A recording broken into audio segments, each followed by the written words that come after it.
దేవుడు మనలో చాలా మందిని స్వస్థపరిచాడు. దేవుడు మనలో చాలా మందిని ఆశీర్వదించాడు. దేవుడు మనలో చాలా మందిని వర్ధిల్లింపజేశాడు. మనలో చాలా మందిని దేవుడు వాడుకుంటున్నాడు. ఈ తీర్మానం నీకుందా?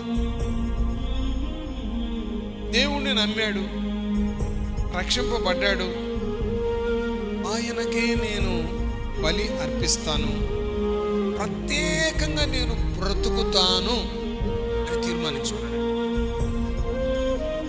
నమ్మాడు, రక్షింపబడ్డాడు. నేను ఆయనకి తప్ప ఎవ్వరికి బలి నేను అర్పించను. ఈ పట్టుదల నీకుందా? ఈ సమర్పణ నీకుందా?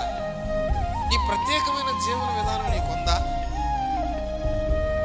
నమ్మి రక్షింపబడటం ఒక ఎత్తు అయితే, ఆ రక్షణను కాపాడుకుంటాం మరొక ఎత్తు. మన జీవితకాలం అంతా దేవునికి నమ్మకస్తులుగా జీవించటం అనేది చాలా ఆశీర్వాదకరం. నువ్వు వెంబడిస్తున్న దేవుడు సజీవుడు. నిన్ను విడిపించగలడు, నిన్ను స్వస్థపరచగలడు, నిన్ను ఆశీర్వదించగలడు, నిన్ను లేవనెత్తగలడు.